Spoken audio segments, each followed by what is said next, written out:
always helping me know what's going on here. This is my first book signing and first speech in my home state since this came out, so I'm thrilled to be here. I'm not thrilled about what's happened the past year in this home state of mine, but I'm thrilled to be here to talk to all of you. And for those of you who may not know, a lot of you have followed my story from the beginning, and for those of you who haven't, I'm very new to the world of guns. It still has not been 2 years since I shot a gun for the first time. It's October, less than 2 years ago. And what happened was I got involved because I was a victim of a crime. And I was in Washington, D.C., and having grown up in Baltimore, you think crime can't get worse. And then you move to Washington, D.C. and find out that it can.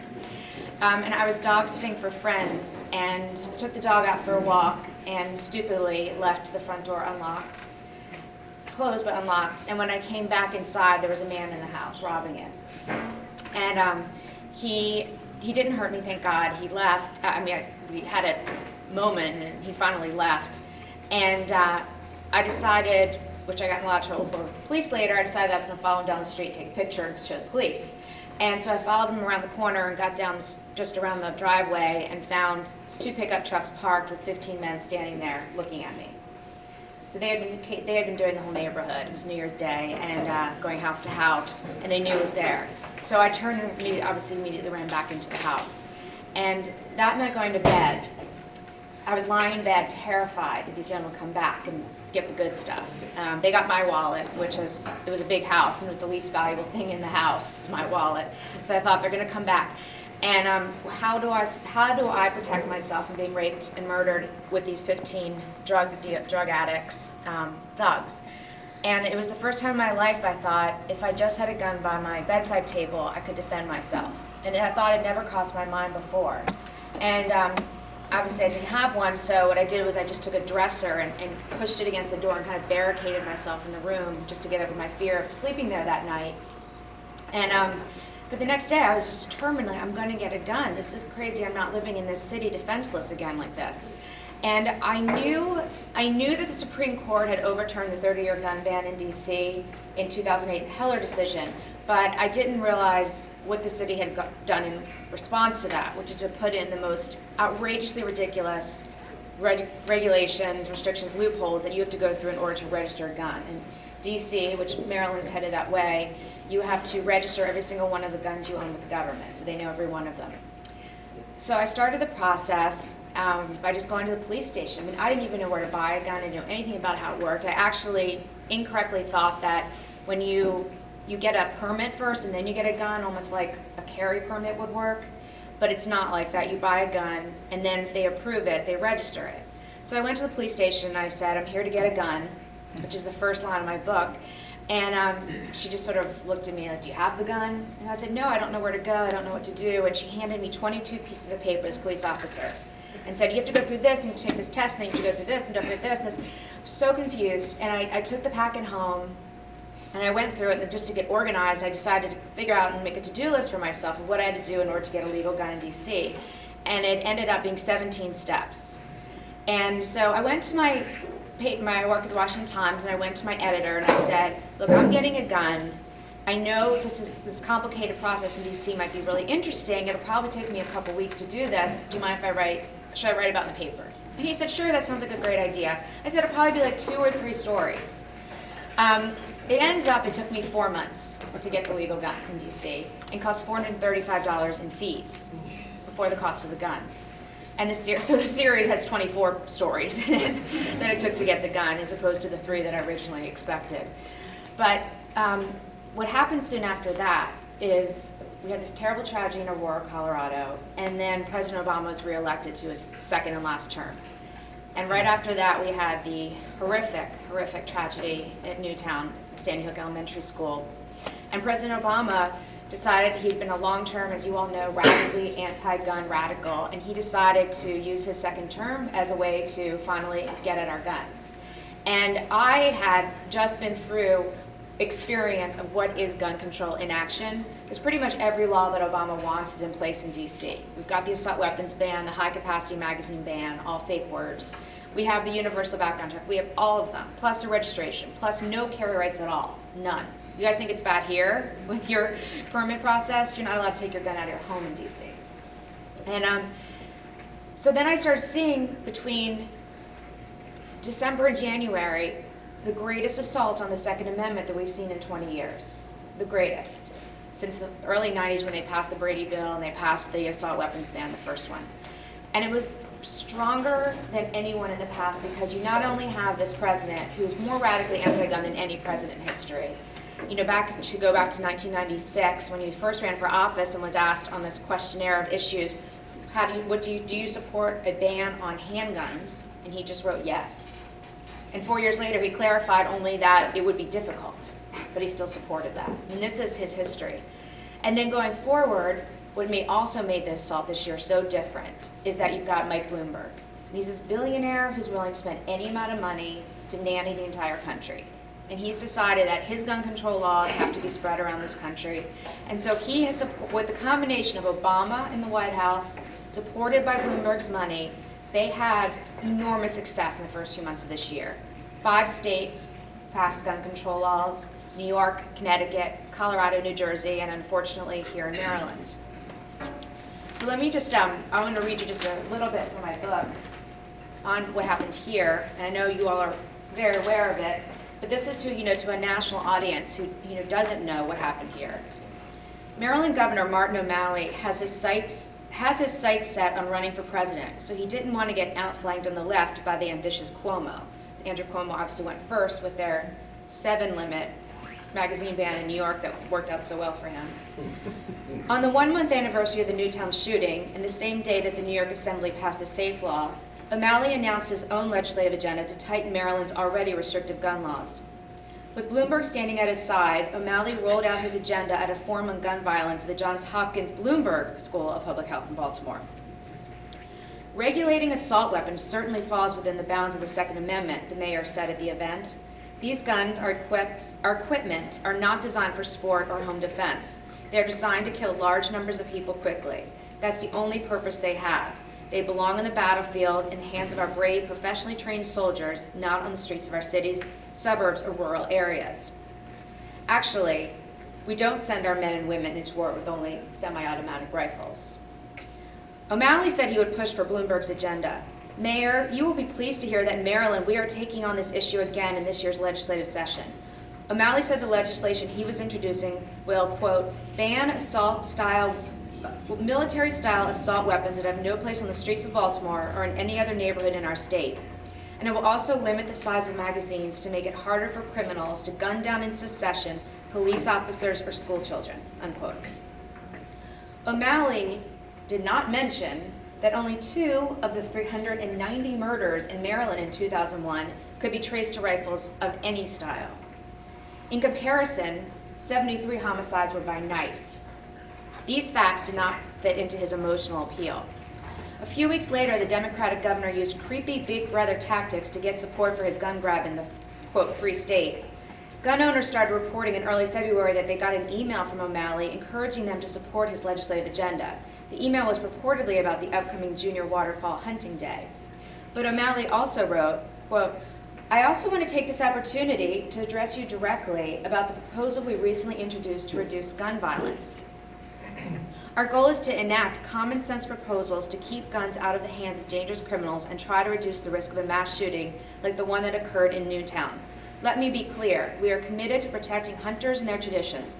That's why we specifically carved out shotguns and rifles from the licensing requirements. That was only half true. O'Malley was not proposing a license for long guns, but he did want to ban many of them with scary-looking cosmetic features. Patrick Shomo, the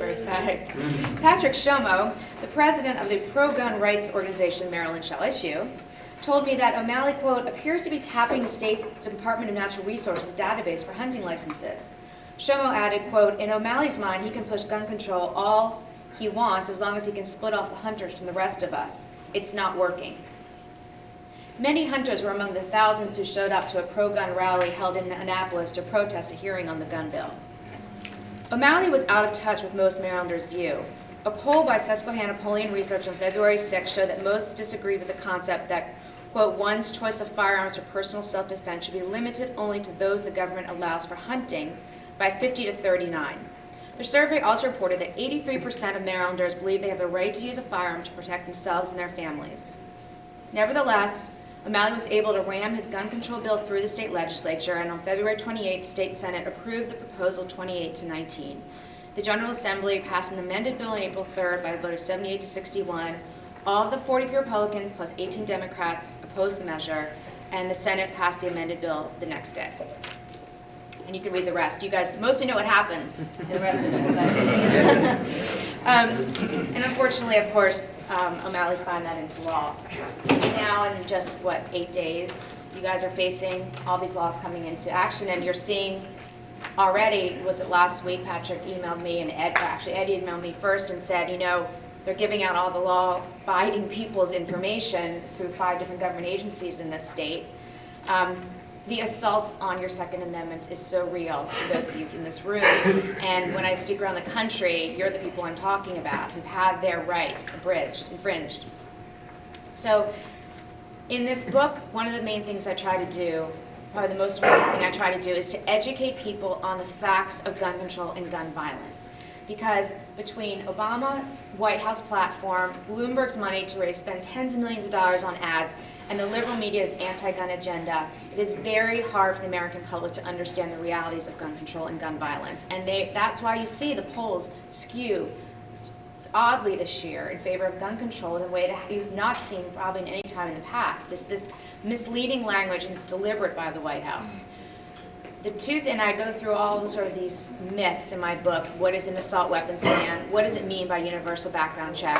What is a high-capacity magazine? As I say, you go into a gun store and order one high-capacity magazine and see what they say. What are they going to do? In New York, they'll say, okay, 8. It's illegal. Here, they'll say, what is it now, 10? In Colorado, it's now 15.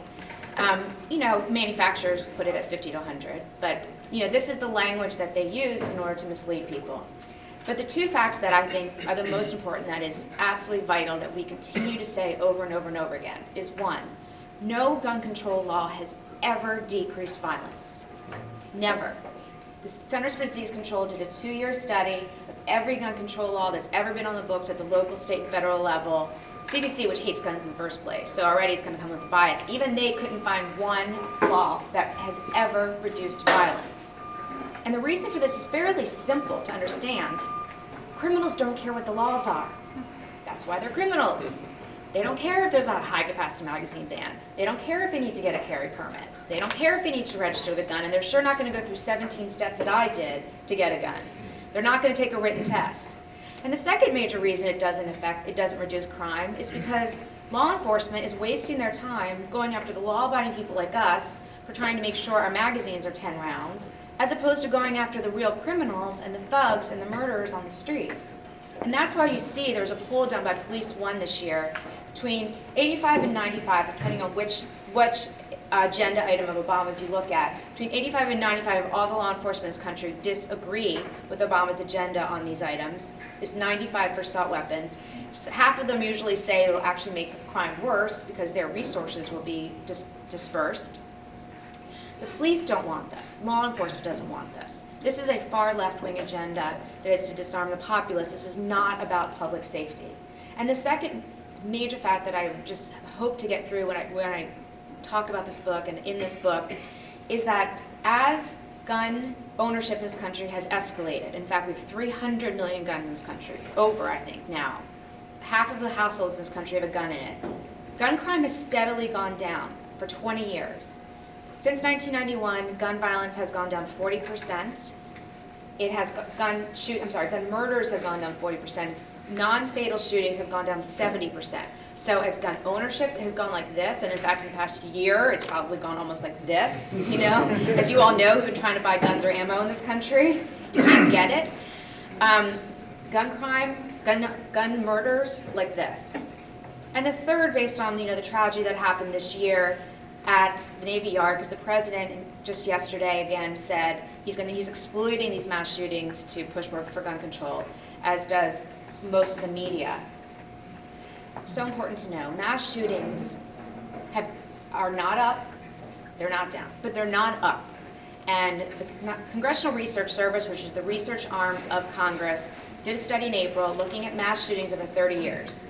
Again, they're not up and they're not down. They account for, on average, 18 people a year. While there are 8,000 people killed by guns a year, 18 by mass shootings.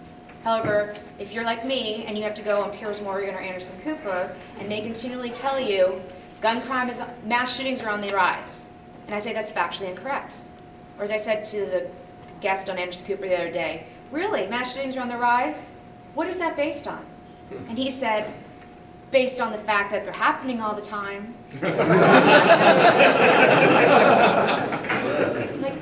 This is a man who's put on TV as an expert, and the scary thing is the CNN audience takes this as fact. And I'm on Piers Morgan 2 weeks ago, and he says, the more guns there are, the more gun crime there is. And I said, hold, stop. It was the one time I think he let me interrupt. I said, that is absolutely not true.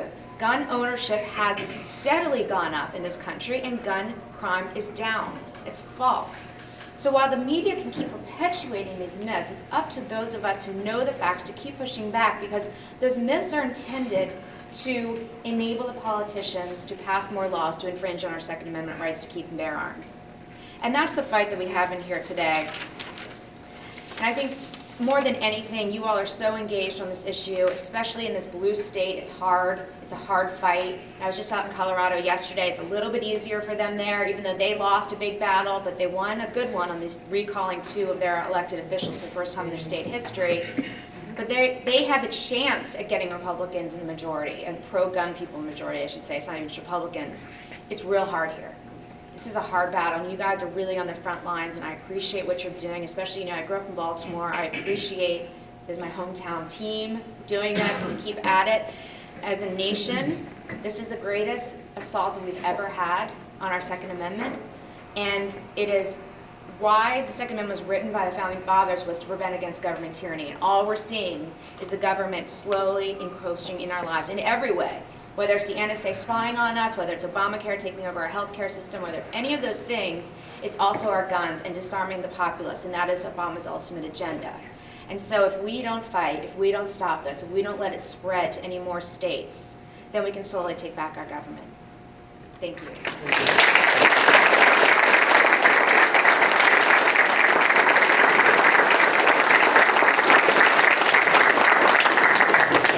These are very, very good childhood friends of mine, Lyndon's from Baltimore. So sweet. I want to thank you for what you're doing, and I want to congratulate you. If you hadn't seen the Piers Morgan show, you got to see it.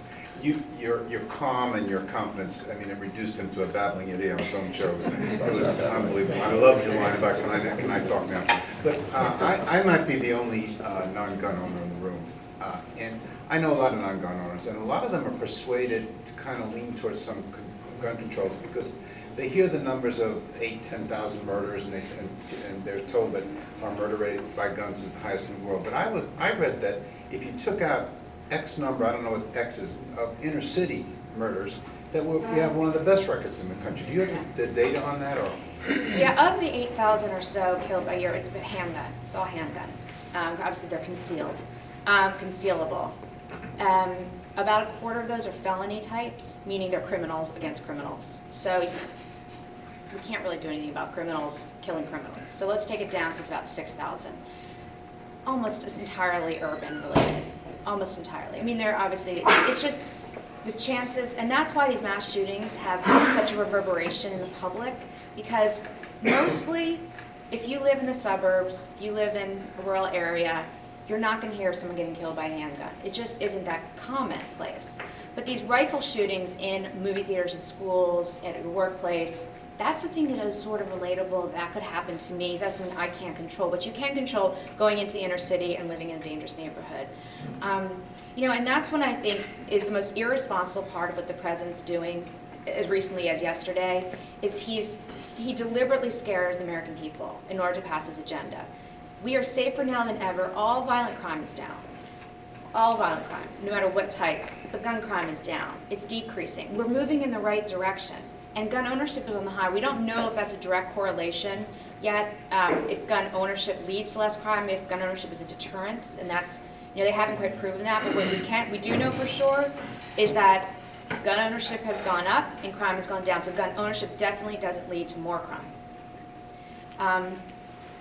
And as far as urban to thing, I could, and I will send you the link. The FBI puts out by state, and then you can sort of look at it. But I mean, if you look at of the 6,500 were in Chicago, put it that way. 100 were in D.C., about 100 in New York.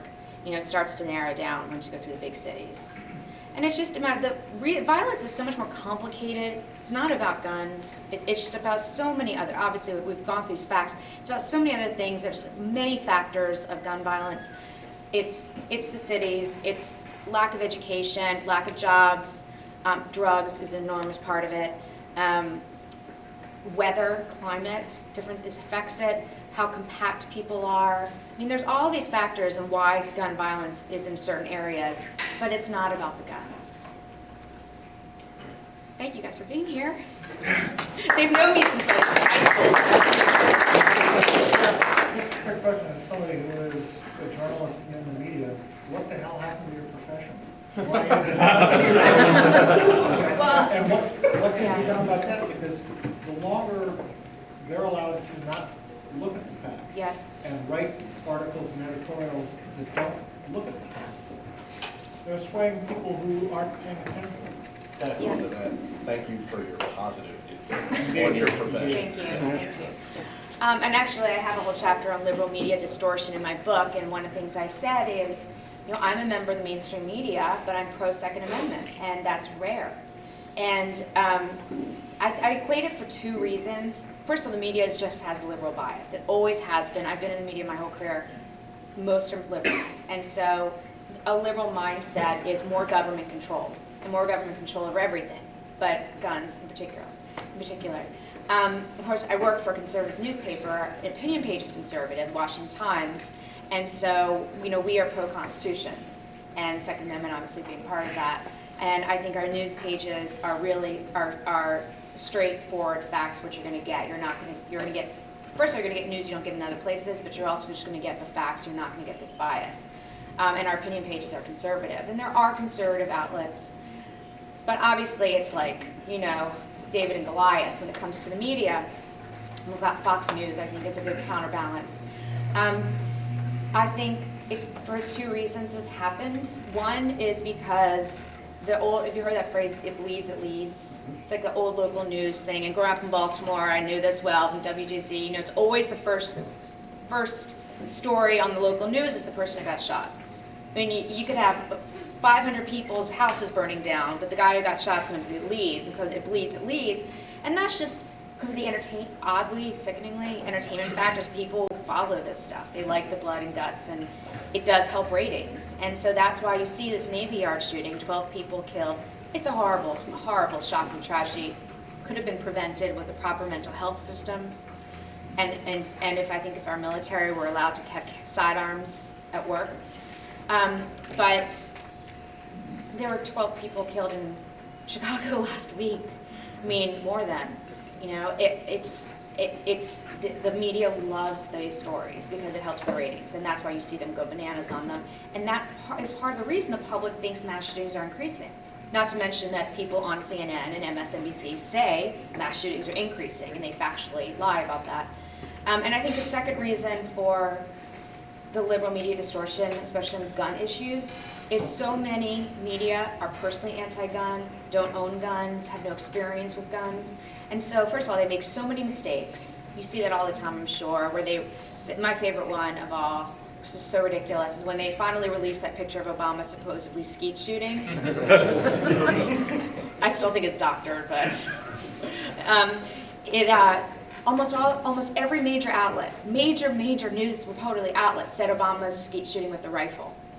Can you imagine trying to hit a skeet with a rifle? You have to be really, really good. He's really that good, right? Exactly. And all the times he goes skeet shooting, he's really that good. He is the one. Right, so that kind of stuff happens all the time. You saw this week. I mean, the AR-15. First of all, CNN calls it the AR-15 shotgun. And then the New York Times writes this, well, first, Piers Morgan spends all of Monday night just assailing the AR-15. AR-15 was never used in the shooting. The AR-15 was used in the shooting by the law enforcement who brought down the Navy shooter. Thank God. He used a shotgun that he legally bought at my range, sharpshooters range in Norton, Virginia. He passed 2 background checks because he'd never been put inpatient in a mental hospital, which he should have been. But so those are biases, and those are deliberate. And then Piers Morgan never corrected himself. And then you saw the New York Daily News this week, the cover story, same weapon. And it has an odd silver AR, which who has ever seen that? It must photograph well. And it says same weapon as Newtown. That's the cover of their paper on Tuesday. Factually incorrect. No one's ever corrected any of this. And then I saw on Tuesday, the New York Times, which is rabidly anti-gun, wrote the story and said the Virginia state law prevented the Navy Yard shooter from getting an assault rifle. And I read the story and it said Virginia has a law that non-residents cannot buy an assault rifle. False. Right. Well, just as a federal law, we know that. We know that it's the state residency is for handguns, not for long guns. But it's still, just to be clear, I looked at the ATF. I did the fact checking that the New York Times clearly decided not to do. I looked on the ATF website and it said, long guns can be sold as long as it abides by state law. So then I went to 2 Virginia attorneys and I said, what is state law requirements on long guns? We went through it on the AR-15. You have to prove, the one thing that's different is you have to prove you're an American citizen. But I wrote this whole story out. This is what the New York Times got wrong. This is factually incorrect. He never tried. I talked to the people who run sharpshooters because I go there. He never shot an AR. He never tried to buy an AR-15. And the impression from the article was that it was this gun control law that stopped him. It's somehow gun control stopped him. I might say on the side, I think if he had used an AR-15, he probably would have killed less people because it would have sprayed less and it probably actually would have been less effective. But that's not, obviously hindsight. But in the end, 2 days afterwards, finally, after my story, the New York Times did correct it. But they put it at the bottom. So anybody who reads the story still doesn't see it. And then they still added that state law requires extra ID for these guns. I mean, they wouldn't go as far as letting the Washington Times tell them what to do. It's been a frustration, so that's just this, and that's what we do at the Washington Times is try to ID and point out when the big guys get it wrong and tell the people, the public. But it's hard because I'm watching TV this week and the pundits are quoting this New York Times article. The killer tried to buy the assault weapon and was stopped by state law. It's too late, once the story's in the newspaper, once it's on the web, a little correction at the bottom is not going to fix it. Anyone have a question? Yeah, first of all, thank you, because there are some things that only you can say effectively, and that's just the way we are in the world of optics. But I also want to point out that journalism has never been, in the history of the world, unbiased. It was the myth of unbiased journalism that got people to accept what they're saying without actually fact-checking it themselves. And I think it's time we just pointed out, you're all biased, you don't deserve any special status, you're not fact-checkers, you're not demigods. What you are is poor entertainers at best. And if you start doing that, you'll have to step up to date. No offense. Well, I do take a slight offense. I do think better of my profession.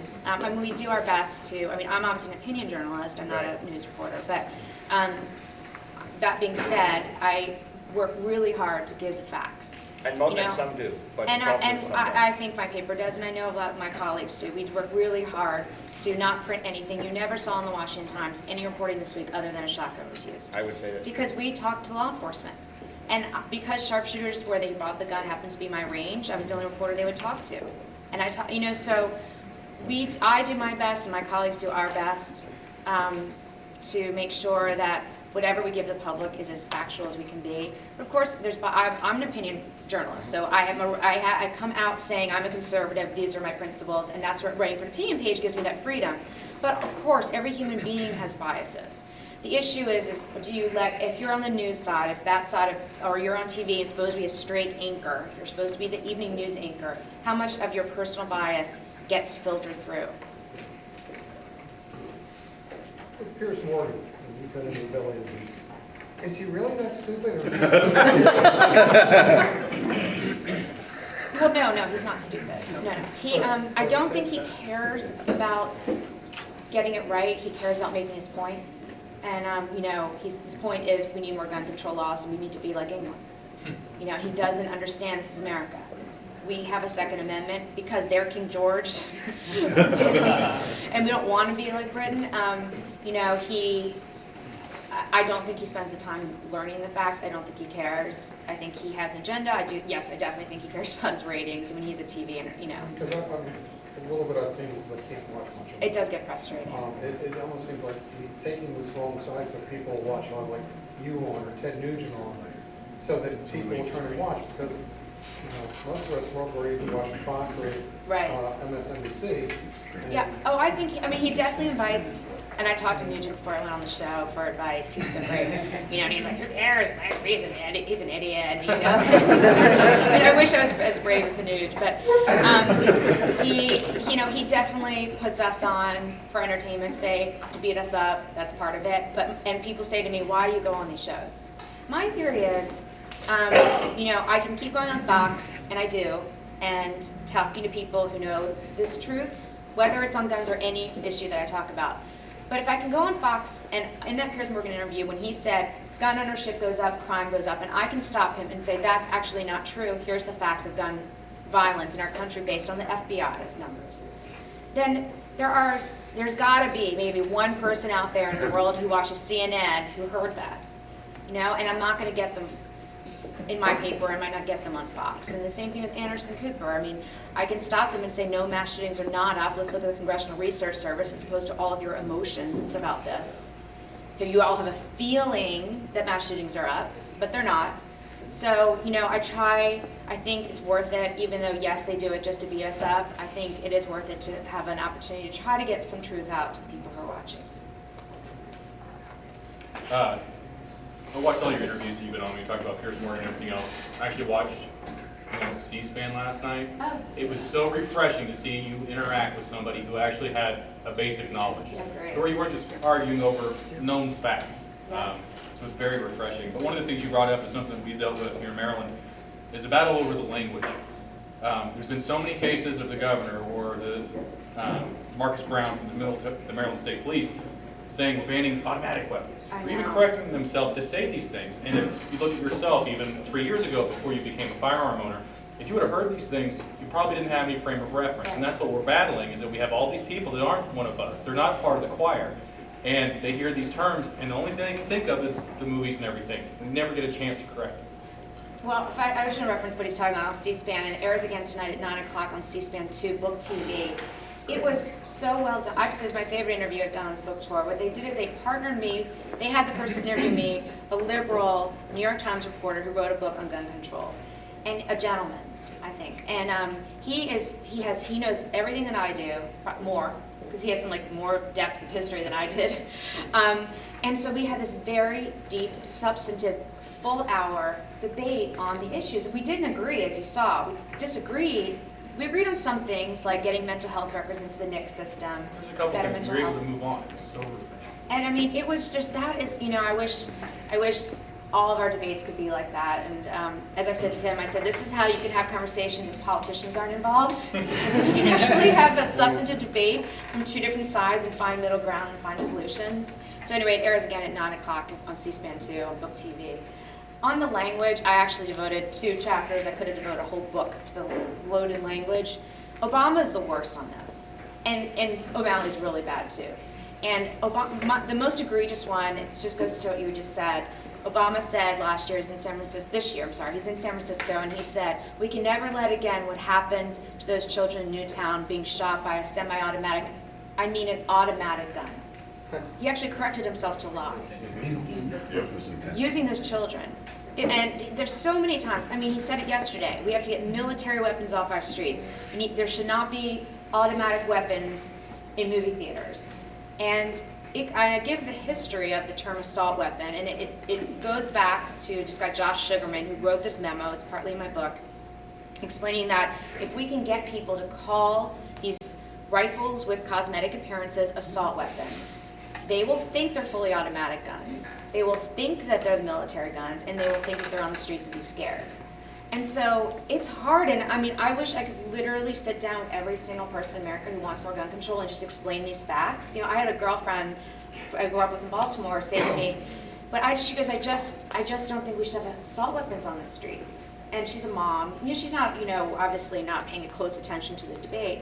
And I said, let me just explain to you. First of all, there are no crimes by automatic guns. The ones that guys have in Afghanistan, they're not a source of crime here at all, 0. So let's just put that off the table. And I said, don't be afraid of what they call assault weapons, which are rifles, just like your husband's hunting rifle. They're exactly the same. They just have a grip or a stock that collapses. I said, but think about it. If you're walking on the street with your kids and you see a man looking a little sketchy coming at you with a big black rifle, what are you going to do? And she wasn't sure what I meant. I said, you'll duck and run. I was like, they're scary and they're big and they're exposed. You can't hide them. I was like, that's why they're not a source of crime, because you can see them coming. I said, what you should be scared of is go down downtown Baltimore with your 2 kids, and the drug dealer who wants your money has got a gun and it's hidden in his pocket. That's something to genuinely be afraid of. And that helped sort of understand, so sometimes I think you do need to put it into real life terms. And that's why you'll see in my book, every other chapter is a chapter of all the stuff I had to go through to get a gun, but I did that for one reason is to help people understand what gun control translates to in real life, because it's all here in Washington, D.C., but also so people understand those terms. So D.C. has the assault weapons ban, and so when I went to buy my SIG, which is a 9mm handgun, I could buy it in black and pass the test, and I could buy it in 2-tone, which is what I got, but I could not buy it in the khaki color, because that would be an assault weapon. Because supposedly I guess I'll be like crawling through Rock Creek Park in camo to grab people. So it's the absurdity of it, and so I hope that it helps explain to people, but it's everything. And I say the one that's really bad this year is the new assault weapons ban. We've had that for 20 years, that fight. It's the universal background check. Because everybody loves a universal background check. Doesn't that sound so reasonable? You don't want felons with guns, you don't want drug addicts, you don't want the mentally ill to have guns. We all agree with that, except for when you explain it. It's a very vanilla sounding term, but it means private transaction between individuals, friends and family, has to go to the government, so the government can keep track of our guns. And then the support starts to fall. So, they are very good at using language to confuse people. And it all started with Hope and Change. Hope and change. No, it started long before then. Any other questions? Sir? I really enjoyed your story, fighting City Hall. I grew up in New York City, and 40 years ago my dad was fighting City Hall there because he was a competition shooter. He died when I was 13, and representatives of the city government came to my mother's door to inquire about his guns with the intention of confiscating them, because she was not licensed and could therefore not possess them. So this is the whole, I've seen gun registration as the first step to confiscation personally, and I saw it as a child. Because he shot competition, 2 of his firearms had to be entirely legal and above board. The rest of them weren't. Well, I'm sorry about your father. And what happened, one of the things in my book, and whenever they say, the anti-gun control people say that we're driving up conspiracies and, there's no one's trying to get our guns. I point to this memo, and I published a whole memo in my book because I knew people would say I was taking it out of context. This is a memo written at the Justice Department in January, and had one of the top agencies there, directors, Greg Ridgway, wrote an analysis of each of Obama's agenda items, his gun control agenda this year, and how it would work, what would make it effective. And every single one of them, from assault weapons ban, high capacity magazine, universal background check, all of them ended with, we need a full registration of all the guns in America, 300 million guns. For assault weapons, it would be the result, in order to make it effective, full registration and mandatory buyback. Of course, the government never owned it in the first place, so they're not buying it back, they're just taking them. For the background checks, it's to enable law enforcement to come retrieve their guns. So it basically, without using the word confiscation, it's all their code words. That's what it says. And I asked the Justice Department, who was this memo written to? Who was around for? And they won't say anything about it. But the NRA got it, somehow got leaked to them, and I published it in my book. But that is the ultimate agenda. It's clear whether they think they can do it or not is unclear, but they know that none of these gun control laws will do anything unless they can confiscate the guns. And they're really not gonna get 300 million guns. I just don't think they can do it. One more question for I'm a nurse. I've been, spent a lot of time in the emergency room and trauma centers in the DC metro area. And it's been my observation that though violence is pervasive, it actually isn't largely firearms-related violence. It's really a tool of convenience. Yeah. When or how can we begin to get our legislatures looking at the actual causes of violence without, the state of Maryland is wasting millions upon millions of dollars trying to get me to certify to get a Hackman qualification license for something that the U.S. military trained me to do pretty extensively a long time ago.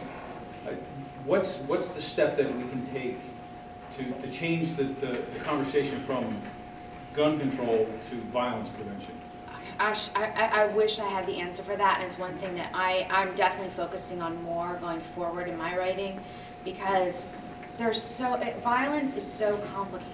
You know, you're there on the front lines, you see it. There's so many factors at play. I mean, unless you have politicians who are willing to sit down and really look at it, and look at what drives mostly young men to kill each other, to kill innocent people, and there's so many factors at play. But the good thing is that violence is decreasing, and not just gun violence, all violence. And if you look at the FBI, they put out the numbers every year. 2012 numbers came out. Violence keeps going down in this country. So things are doing okay, but if we want to lessen the 6,000 or so innocent people who are shot, we do have to look at, I think, probably drugs. It's a large part of it. Mental health treatment. There's a lot of people who are on the streets are mentally, ill already, severely mentally ill. But it's, they really should be, and it's shameful that they focus on these supposed quick fixes that won't do anything instead of looking at the more complicated issues. Doing great. Emily, I know you're pressed for time today, so. Thank you. Thank you all for having me so much.